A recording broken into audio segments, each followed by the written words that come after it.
Welcome back to the Montgomery Companies Podcast. I'm your host, Jordan Montgomery, and today I'm with a dear friend who is a return guest on the Montgomery Companies Podcast, somebody that I've really come to respect and admire over the past year. We share a lot in common. This guy is a man of faith, cares deeply about his family.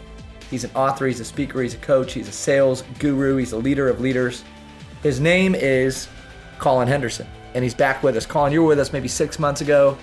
And you and I had a conversation about mindset. You're the CEO of Master Your Mindset. So you do a lot of mindset training with professional athletes, college athletes, executive leaders, salespeople. And we'll talk maybe a little bit of mindset today, but we're going to gear our conversation today in the direction of leadership and influence. You wrote a book called Culture is King. You're a 5-time author. Your recent book was Quiet Mind. So if you're listening, check that one out. But you wrote this book, Culture is King. Mm-hmm. And again, if you're listening, you can find it on Kindle, Audible.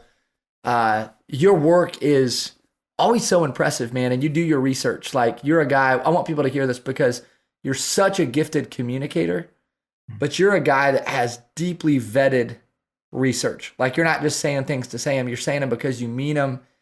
And more importantly, you know them. And so we're speaking to all leaders today. If you have influence, you are a leader. We believe in John Maxwell's definition of leadership. Leadership is influence, nothing more, nothing less. And so you and I are just going to dig into this idea of culture. And I want to start with just, what's your definition of culture? Mm-hmm. And what's your definition of leadership? Okay, let's talk about culture. So culture is the way we do things. It's not words on the wall. It's not things you can find on the website. And sometimes I'll ask leaders, hey, what's the mission of your company? What are the values? And they'll say, well, it's written somewhere. They don't know what it is. So really, culture, by definition, is the way we do things. What is normal for you? And I think mindset and culture are very similar. So mindset, how I define mindset, is a conditioned set of beliefs that drive behaviors of an individual. Culture, if you go deeper, is a conditioned set of beliefs that drive behaviors of a group. You see how they're very similar? So culture is like a mindset of a larger group, but it's the way we do things. Because Enron had this core value of integrity, but they didn't act that way. You see? So it's not just words, it's actually actions. So that's what culture is. It's really the way we do things. It's the climate, it's the atmosphere, it's these behaviors that we have made normal. Now leadership, to plug off of John C. Maxwell, is he says with leadership, it's one word, influence. But I go deeper on that word leadership because it is great to influence. But to me, if we break down the word influence, it's one word, it is value. So you can't influence or lead somebody to change a behavior to follow you unless you're bringing them value. And I think back to when I was a senior at Washington State University playing for the Cougs. And every year there's a game called NC2A where it's a video game where you look at like, what's my score this year, And I remember my senior year was like in 84 and I was fired up because if you're in the 80s, you're actually a good player. 90s, you're like balling. 70s, you're okay. 60s, you're not very good. So I ask leaders, well, if you were to rate a value score on yourself from 0 to 100, if you ask your spouse, if you ask the people that you're leading, your colleagues or your customers, from 0 to 100, what value do you bring? And that comes about having awareness, self-awareness. So how are you serving? How are you impacting? Do you have empathy? Do you have curiosity? Do you know your people? So I really think defining leadership is about one word. It's about bringing value. So good, man. Thank you for breaking it down. And we're speaking to a lot of leaders today who are aiding their culture. So for some people listening, they're new to the culture, right? But they're still bringing value to the culture. They're contributing and they're aiding the culture. And then we have other leaders on the call who have for years been designing and building a culture, maybe some more experienced leaders. So here's what I want to know. When you work with teams or groups who have great culture, like the teams that are rocking, they're getting things done. These are the companies or the teams that everyone wants to be a part of. What are some of the characteristics and the behaviors of great teams and solid cultures? Yeah, so teams and leadership and culture. Let's start with leadership because culture is established top down, but is lived bottom up. That's so culture established top down, lived bottom up. And a Player-led team will be the coach-fed team, but it's a part of that leader, that coach, to establish what is normalized, what's the vision, what are the values. So if I'm building a team and I'm leading, I'm creating a culture, what I've researched, there are 3 superpowers that every leader needs to bring to the table that creates this culture. So let's ask the audience. I haven't listened to this question, Jordan. I'll ask you, Harvard research, what's the number one source of happiness dating back to the 1930s, the longest research study on happiness ever done? So step 1 is, let's define what creates happiness within a group. Do you know, or with a person? Do you know what that is? Is it contribution?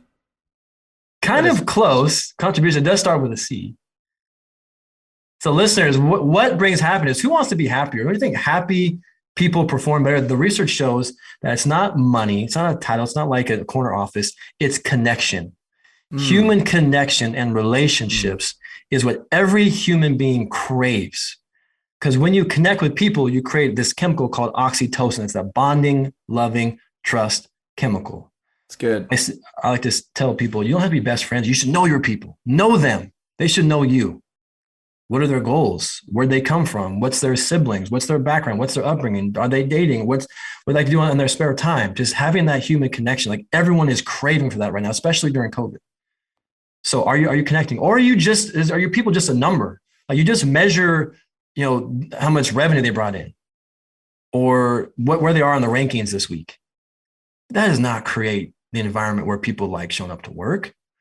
So the second one, once you start connecting, the next superpower that's cultivated is trust. Trusting teams flat out are more productive, more engaged. With the research shows there are fewer sick days. So if you're creating trust, it's okay. Do you do what you say you're going to do? Is your word as good as, whatever? But also, you think about trusting is Google research. What's the number one employee need, Jordan? What's the number one employee need that people are looking for at work? Does they need to be known or trusted? Psychological safety. Yep. So if I can show up and we're connecting, you know me, and I see that your actions are consistent with your words, and you're not creating these false realities you're promising and not delivering, and I can be myself, I'm going to trust you, and I'm going to trust the plan, the vision, and I feel safe here. What flows into the third one, it's the biggest surprise of any group, any environment, any marriage, any couple, any team setting, is to be vulnerable. Once we have vulnerability, you're not faking. You're, like you said, you're seen, valued, heard. You're willing to fail. You're willing to ask for help. You're willing to ask questions. You're willing to let your true, authentic self show itself. You're willing to do whatever it takes, but you have this safe, this emotionally, mentally safe environment because you're connecting, you're consistent, you're trusting, and you're being vulnerable. Those are the first 3 that every leader that needs to create as you show up. So good. And I just want to piggyback off the comment about trust. We say this in our culture with our team. Trust is given and mistrust is earned. Because I think there's a lot of misconception that we need to earn trust. That's the way that I see it, is like, hey, you got to earn your stripes. You got to earn my trust. You got to do good. Like, I think for leaders listening, like, recruit people, do your homework, attract people, invite them in, know them, and then trust them, right? Like, if you selected somebody to be a part of your organization, hopefully you did enough research and enough due diligence and had enough conversation that you can put your trust in that person. And back to this need of psychological safety, I just think, man, people perform differently when they feel trusted. So I just believe that trust is given, mistrust is earned. And I'll add on that on trust. This is why I want every leader out there to really focus on this week, these next 2 weeks, is assume positive intent. There you go. From your people. It's good. And then I say, hunt the good stuff. Like, a lot of leaders, when they're leading people, they really just see like the flaws of their people. They really over analyze and hype up like the negative stuff. It's our job as leaders. There's a champion in every single person that we're leading. So if we can find their strengths and assume that positive intent and put them in positions of strength, where they're going to excel, But that's where also trusting is we'll give them an environment where they are going to have success. Assume positive intent. So let's talk about tools. Let's talk about the application of what you just unpacked. Because some people are thinking, wow, I'd love to build that culture. These things are important. How do I do that? So what are the practical steps? What are some things that listeners could do, Collin, to bring trust into an organization, or to let people know, hey, you're trusted, or to build connection, to be more vulnerable with their people? Let's riff on that, can we? Okay, so we got the 3 superpowers that every leader needs to come to the table with.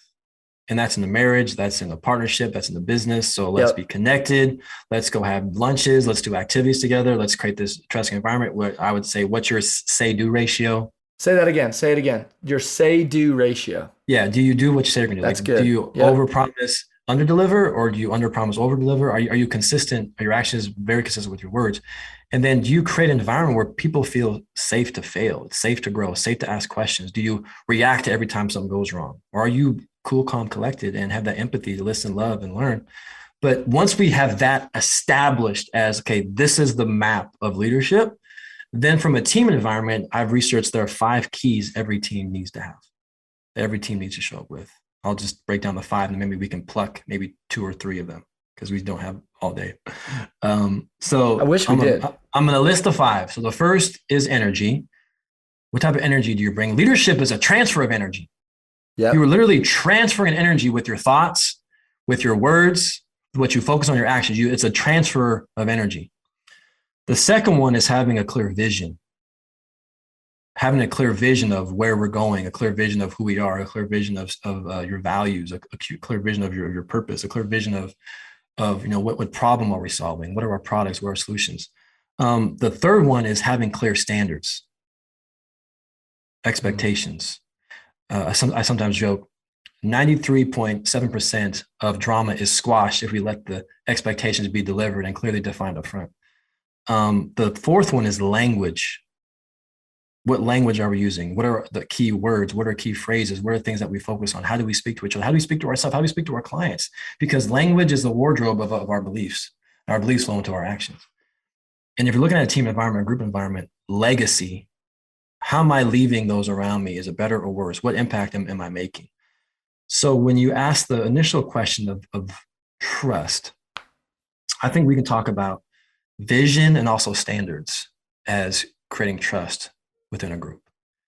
And to me, everything starts with having a clear vision and answering this question: who am I? Who are we? And where are we going? And what do we stand for? It's called being, like if you live in alignment, you can ask and answer these questions. What do I want? Who am I? Who are we? And what are some core beliefs, some core values, and how we're going to help us get to that place? So a way that you can break down as leader, your vision is a drill I call knowing your MVPs. I think we talked about this maybe in an earlier podcast. So what's the mission of the organization that we know, like, hey, the mission is not a goal. It's like, it's a destination we're never going to get to, but it's like this beacon of light we're going to work towards. And the V is your values. So do you have a set of core values? And most organizations, Jordan, you can say yes or no, they don't have their mission memorized. They couldn't be on a podcast. You ask them, what's your mission? They couldn't say, or what are your values? Well, like I said before, it's on our website. I do this training and let's go look at the website. Well, you shouldn't have to look at the website. It should be, embedded into your heart and your soul in your, what you're obsessed with. And then the P is your purpose, is like, what's your why? Like, why you're doing your mission. The S is slogan. Like, well, what's like a 2 to 6, 7 word phrase that summarizes everything you're about. This helps the customer. It helps your team members on the inside. It helps yourself. And if this is not aligned with our MVPs, we don't do it. It's that simple. With clear values, decisions are easy. If you stand for nothing, you'll fall for everything. So I can tell you the MVP is a master mindset of the company I created, and your MVP should be the same at home, at work, if you're living in this authentic place. And that building trust, it's keeping it consistent for me, a part of that team. I know what we stand for. I know what we're about. There's no confusion. There's no like, how am I going to show up today? No, this is how we're going to show up. So the master mindset, the mission is to transform lives and normalize mindset training. You don't need to be sick to get better. The values, I have it tatted on my wrist, is to be a G, put God first, gratitude, giving, growing every day, The P is purpose. My purpose is to transfer my pain into your power by giving you tools to be the best version of you. And my slogan is this truth: the body has limits, but the mind is limitless. So I don't know how you can establish trust if you don't have that clearly set up and defined. So watch this, Jordan. Don't find yourself, create yourself. Ooh, you can create this by thinking, what do I want? What's important to me? What's important to us? So that'd be step one. I'll just pause if you want to chime in on that. So mission, values, purpose, slogan. Mm-hmm. But you say it starts with vision. Yes. It starts by having that clarity, man. Like, yes. Just watch this phrasing. Clarity is power. It is. Clarity is power. The best focus on less, not more. And our limits begin where our vision ends. Your mission should be so big it makes you kind of scared. And it's this like place we want to go to that, again, my mission is to normalize this stuff, to have these conversations every single board meeting, every single locker room, every single school. Well, you're not talking about your mind, about your mindset, about being mentally fit, about exercising. What's going on? So my mission is to create an environment where I'm part of this movement, like we're normalizing this. And that's a big task. Yeah, it is a big task, man. And I love what you said about clarity, especially in a complex world. I think people hear sometimes this idea of clarity, like a leader or somebody like you says, hey, find clarity or get clarity. And sometimes that message is received like that's an elementary exercise, like foundational, like, oh, I already did that. And isn't it true that like the people that need to hear that the most are people who are, at the top, right? They have influence, they're productive, they're busy, their world is spinning fast. And I think it's this continuous pursuit, right? Like we're always trying to find clarity. I believe this is true, that growth creates complexity and then complexity kills growth. So like as your world becomes more complex, that growth actually kills your next step. And so I love what you said, man, about keeping things simple. By the way, any resources for our listeners? Like, again, back to tools, I'm going to give our listeners a resource. But when you think about, doing less and finding clarity and keeping things simple, outside of, jump on the phone with Collin Henderson, if you can do that, that's great. Or be a part of one of your trainings, that's great too.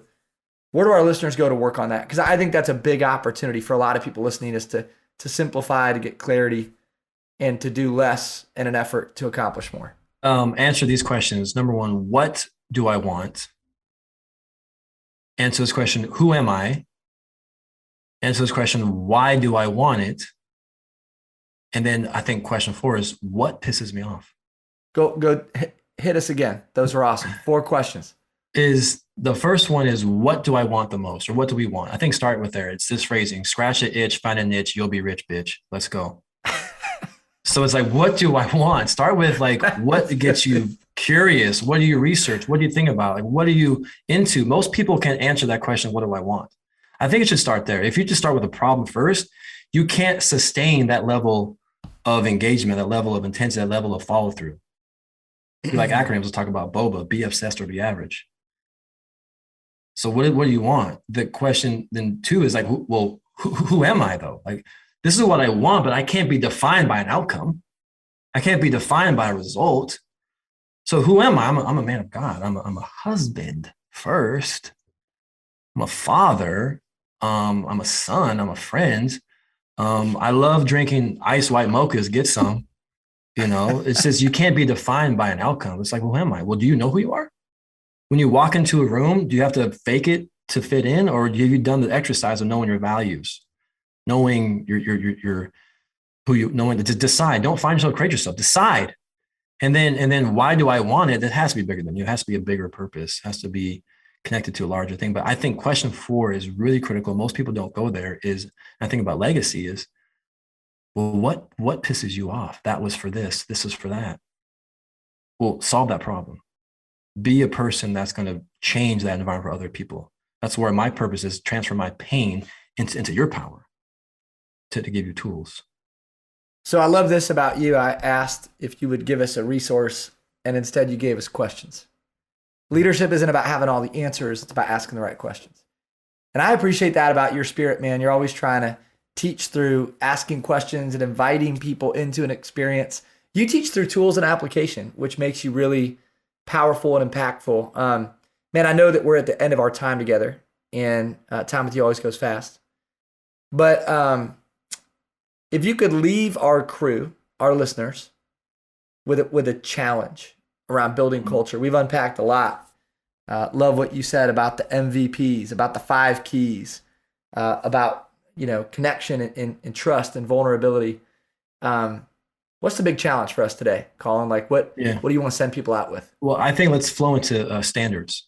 And I think every leader having a conversation, again, with a spouse, with a team member, with a customer, is let's look at these 3 things as a leader when we show up to any conversation, any challenge, any hard conversation, any great conversation. Anytime when we're faced with we didn't hit the mark, or I haven't met your needs, or just anytime we show up to any conversation, any leadership call, any meeting, the first one is humility. Humble yourself. Man, ego is going to kill everything. If it's all about you, you're going to lose. And other people are going to see it. Other people are going to say, you're just using me to get to what you want. Humble yourself. It's not about you. And then the next one is ownership. Take ownership. Don't blame. Coach Price at Washington State football, anytime we lost, he said, guys, it's on me. Anytime we won, he's like, God, that's all you. I didn't do anything. But is your mindset focused on protecting your ego, or is it growing together as a group? That's where humility and ownership. Just, gosh, I would kill for somebody who just takes the ownership and doesn't blame, complain, shame. So humility, ownership. And the last one is to have empathy. Jordan, I learned this from you, is how are other people experiencing you? Are you thinking about their needs, their wants, their challenges? Are you putting yourself in their environment? And this is from author, speaker. His name is Donald Miller, lives in Nashville. He says, empathy is shared suffering. So are you looking at it from their perspective or your perspective?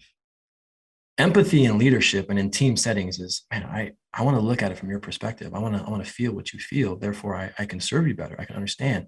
Where most leaders are protecting ego. How can I position this to make me look good? And they're just killing people along the way. So let's have humility. Let's take ownership of what we're doing. And let's just have empathy. Let's just really love and care about people.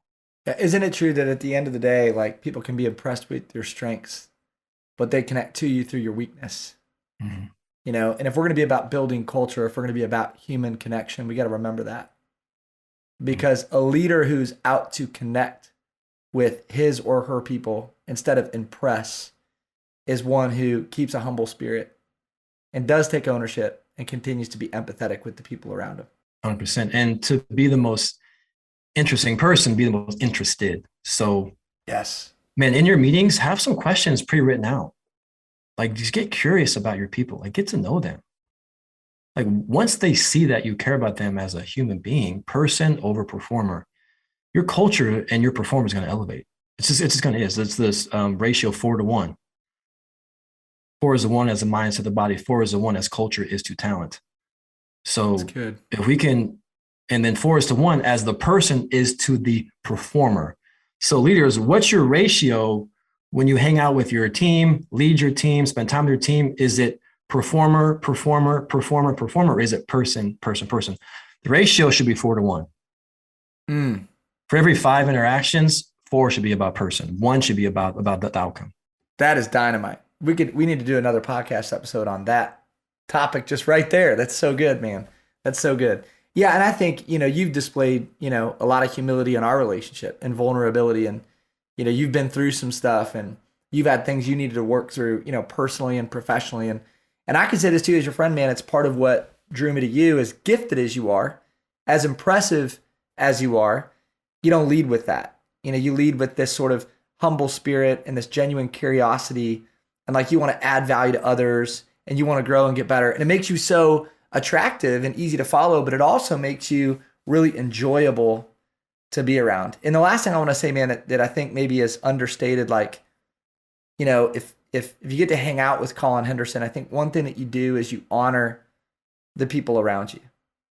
So much of what we talked about today really could be under the heading of honor, right? Like, honor has never been more important in today's environment. There's just people that are on different sides of the fence with really, really strong opinions and beliefs. And I believe that one thing you do really well, and I just give a shout out to T Money, who's your co-host and, Master Your Mindset. Like, you just honor that dude, you honor people. Like, you show up and you're engaged and you elevate others and you point out the good, you assume positive intent. You walk away from a conversation with Collin and you're like, yeah, that guy cares. He genuinely wants to spend time with me and he's invested in who I am and he's curious. And so I just appreciate that about our friendship, man. Thanks for being one of those guys that walks the talk and doesn't just walk around, impressing people, but truly connecting with people, depositing, and investing in people. That's what I appreciate about you. Well, man, that first one of these 3 superpowers of leadership, connection, dude, you've connected me with so many people. And that's your superpower of getting people connected and using your platform to elevate others. And you're like a trampoline, man. Hang out with you and just like, boing, I'm going places. So any chance I get to be on you, man, I'm all about it. But let's just summarize this training. Really, this is a mental workout. It's not just for education. This is about how to impact yourself and others. So I would walk away from this podcast, go to your spouse, go to your sig other, go to your kids, go to your team members, go to your clients and say, what is my value score? Just being vulnerable and true transparency. My goal is to get better and impact you. And if the word leadership really is influence and value, I would love a baseline assessment so I can work off of like, where's my value score? And like, where are the gaps? How can I get from a 70 to a 95 or a 60 to an 83 or whatever? Like, so where can I bring you more value? Simple exercise. And it creates an environment to connect, to be vulnerable, to create trust, to have a shared vision. Okay, where do I need to get better at? Standards. And then number 2 is, do you have your MVPs dialed, locked in, where there's no hesitation, there's no confusion. If someone asks you on a podcast, in a meeting, in a client meeting, you can lead with your MVPs. Hey, the mission of what we're trying to do is this. And what we really value is, and does that align with you? Like, I'd love to learn what's your mission, your values. Let's just have that conversation. So you get to know people, but have you done that work? Don't find yourself, create yourself. And the last one, number 3 is, what does your 4-to-1 ratio look like? Is it 4 perform or, and 1 is person, or is it 4 person, 1 outcome result? So evaluate your interactions with your emails, your conference calls, your coaching calls. Is it performance or is it person? Happy people who are connected, are tied to a mission, who are loved, seen, heard, who feel safety emotionally and mentally, they're going to dominate for you. But are you doing that work? Hey, we covered leadership, influence, culture, communication, mindset, 35 minutes with Collin Henderson. Job well done, my friend. Thank you for investing in our community. And I love the practical tools. I love the application. Thanks for challenging me. Thanks for challenging our listeners. You are one of the best follows on social media, period. So I know people are going to want to go follow you, hang out with you, watch your content, get to know you better. Where do they find you on social media channels? That's great, Jordan. Well, find me on the gram at Collin Henderson, 2 L's. And my website is thecollinhenderson.com. And all my books are on Amazon too. Follow this guy, 5-time author. Be a part of his trainings. Go to his website, dig into his content. Follow my brother, Collin, on social media. Man, you're a blessing. You're a gift. I'm so glad we connected. Like, you're going to be, so here's the thing. Our listeners can hear this. You were on our podcast once. You just did our leadership series. Now we're having you on our podcast again. We decided the leadership series is actually to be turned into a podcast episode. Collin Henderson, in a span of like 14 months, is going to be on our podcast 3 times. That's how much we believe in you. So honored, my friend. Thank you, brother. Thank you. God bless you. Be well. This has been another episode of the Montgomery Companies Podcast. We want to give our sincere thanks to Collin Henderson. Collin, thank you for investing your time, energy, and effort into our community. And we also want to say thank you to James Roth and John Choate of Storyline Multimedia for all of the work that they do behind the scenes, the immense amount of work that they put in to make these episodes go round. Finally, we just want to say thanks to you for listening. We would love it if you would like, share, or subscribe to this podcast in an effort that we might move our mission of impact forward. It means a lot that you would join us and that you would spend your valuable time with us. Be well, be great. Have an amazing day, and we'll catch you next time.